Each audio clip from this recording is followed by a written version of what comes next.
Y después de esa primera parte tan interesante con nuestro amigo Ernesto Caballero, tenemos ahora esa entrevista también tan buscada por nosotros, psicólogos, que queremos dar cobertura a la psicología y a la educación dentro de este espacio.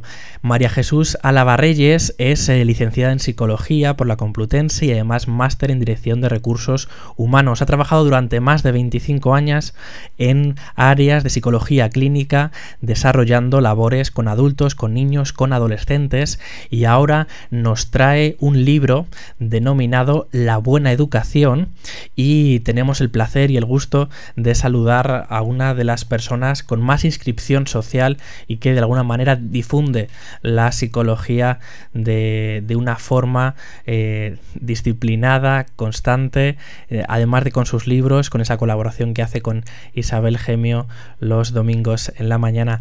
Buenos días. Muy buenos días, Sergio. ¿Qué tal? ¿Cómo estás? Pues encantada de hablar de psicología y con un buen profesional como tú, con ese entusiasmo que te caracteriza. También agradecemos tu presencia en nuestros medios. Los padres actuales parece que en este momento están desbordados, no sabemos muy bien si los padres, si los profesores. Este libro de La Buena Educación, ¿a quién va dirigido? ¿Qué es el objetivo que tiene para ayudarnos? ¿A qué y a quiénes? Sí, pues básicamente va dirigido a los padres, aunque es un libro que también están leyendo muchísimos profesores, ¿no?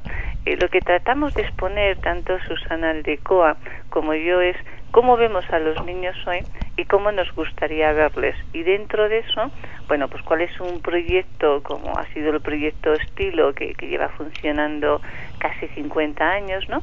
¿Cómo podría ser realmente la educación que necesitan los chicos? Es decir, vemos que los niños, los adolescentes, los jóvenes actuales son personas desgraciadamente menos seguras que hace unos años. Es decir, han subido en cuanto a conocimientos, la gente hoy en día tiene, digamos, más formación, pero sin embargo han bajado en cuanto a inteligencia emocional. Y lo que nos preocupa especialmente es que vemos que los niños adolescentes son muy vulnerables. Son además personas muy manipulables, con lo que tiene eso realmente de gran peligro, y se nos vienen abajo un poquito pues a las primeras dificultades, ¿no? Es como si no les hubiéramos preparado para la vida.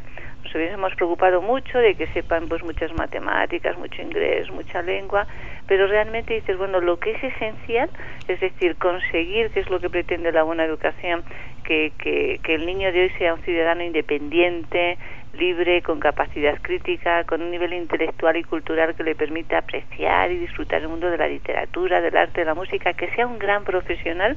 Eso es lo que vemos que no estamos consiguiendo.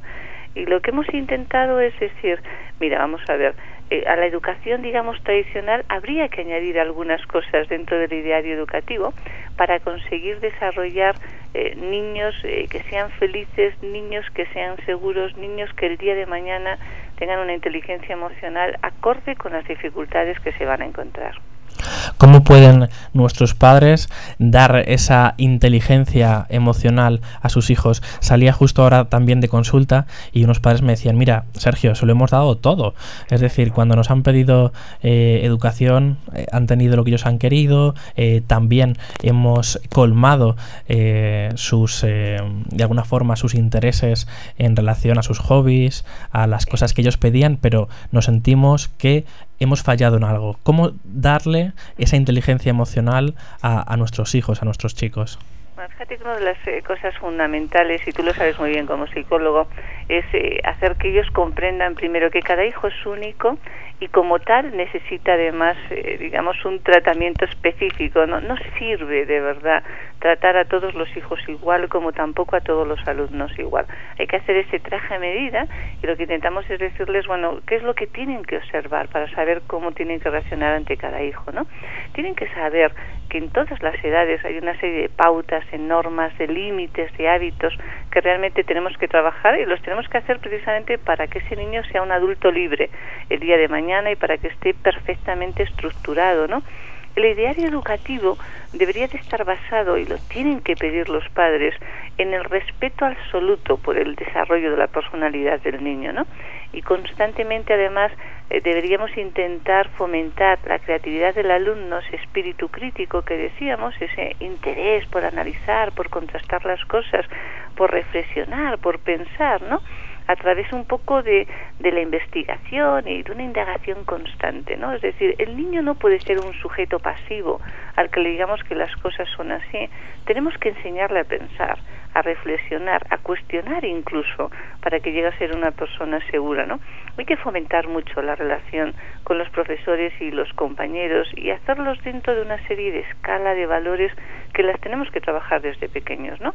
La generosidad, la tolerancia hacia los demás, disfrutar de las actividades del equipo, por ejemplo, vosotros en la zona norte de Madrid, ¿no? De la observación de la naturaleza, del respeto hacia el medio ambiente, todo eso es algo que debe de formar parte de la educación integral del niño.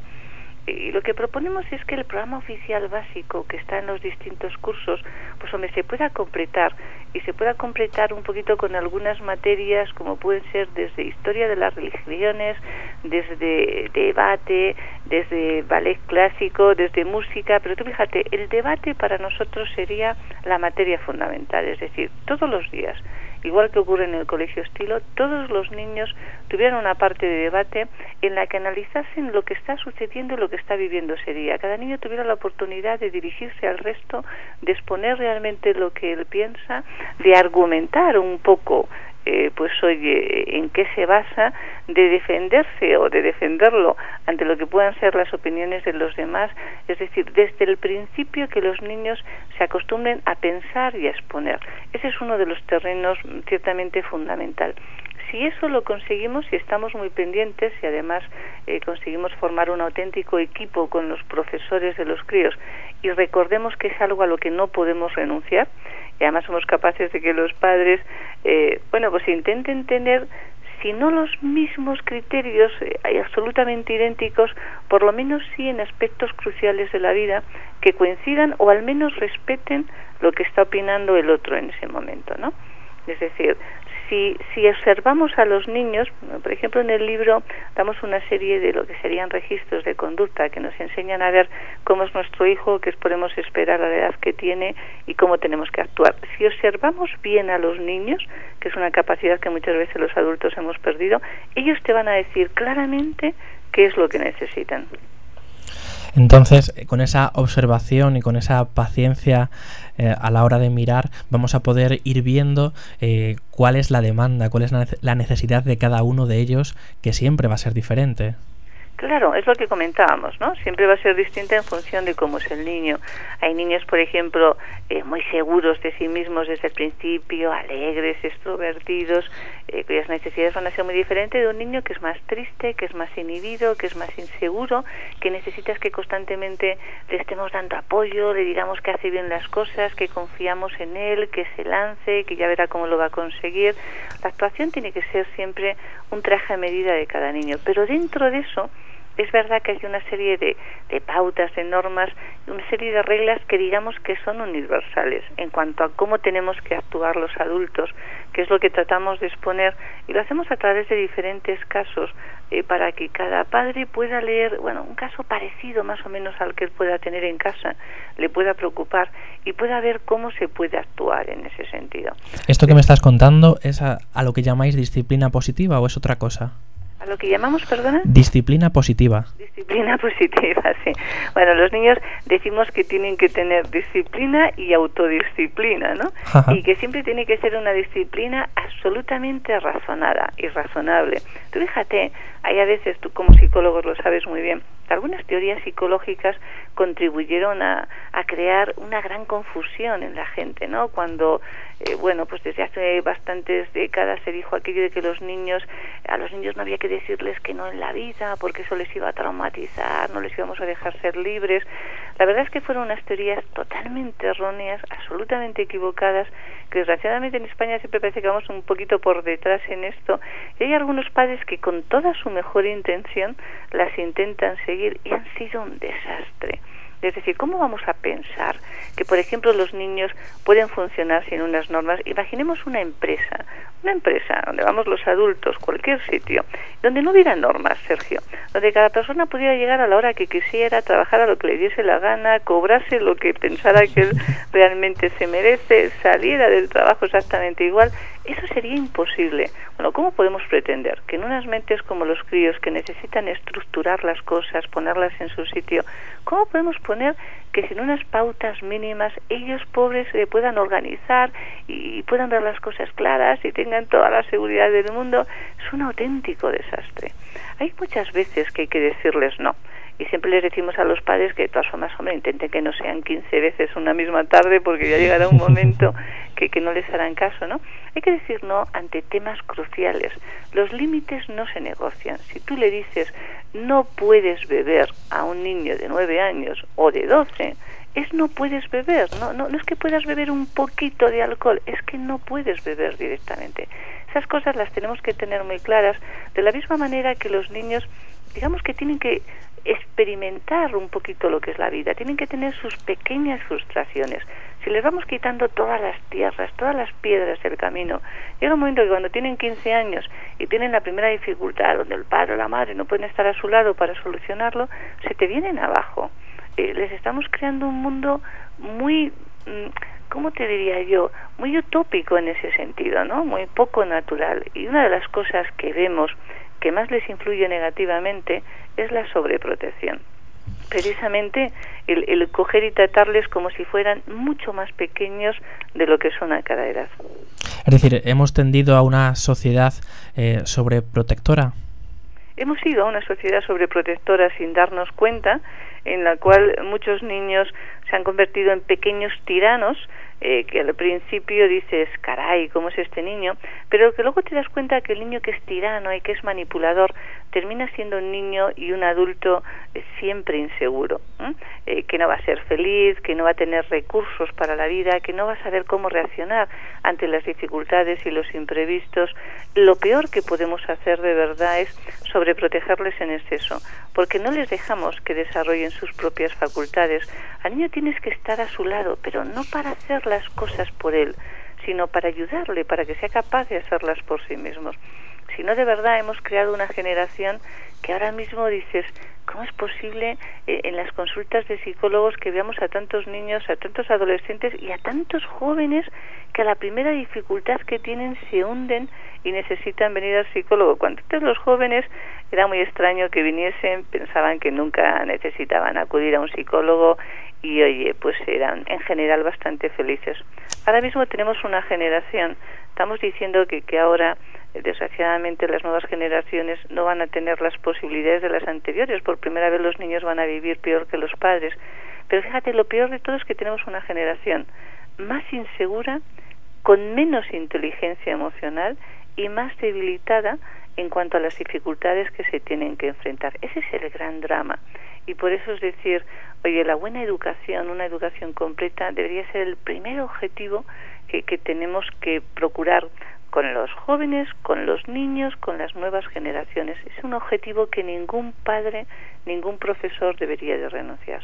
Los profesores necesitan un apoyo psicológico, una formación del profesorado para poder dar en las claves con sus alumnos, con la nueva educación.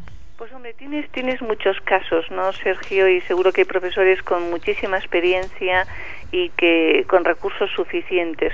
Pero es verdad que la situación, la labor del profesor ahora mismo probablemente sea de las más difíciles en los últimos años.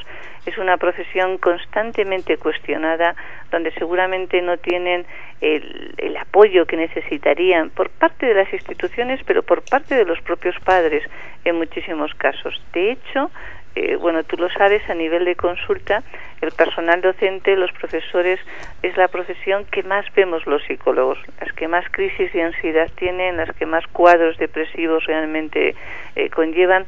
No lo tienen nada sencillo en el momento actual, en la situación que les ha tocado realmente vivir, y la verdad es que hay, bueno, pues una formación complementaria desde, oye, ¿cuáles son los recursos, las técnicas, las habilidades, desde la inteligencia emocional que ellos pueden aplicar? les vendría muy bien. Nosotros siempre decimos que los profesores deben de ser los líderes de la educación, del entorno educativo en el colegio, pero para ser líder tienes que tener una serie de cualidades y de competencias que previamente tienes que desarrollar. Hay muchos profesores que lo están pasando muy mal y que sienten además como una especie de ruptura entre la labor que ellos realizan y la que realizan los padres en casa. Y cuando no existe esa coordinación, desde luego el que paga las consecuencias siempre es el alumno. Pues con esta cartografía que hemos escuchado nueva para poder dar pasos en la educación, en la sociedad, te agradecemos el haber estado en este pequeño espacio y esta es tu casa para cuando quieras volver a comentarnos, a darnos luz sobre esas dificultades y también potencialidades que son necesarias conocer en esta sociedad actual. Muchísimas gracias, María Jesús Álava Reyes. Sergio, encantada de estar con vosotros y que sigáis con esa labor que de verdad cada día es más necesario. Un abrazo muy grande. Un abrazo, hasta la próxima.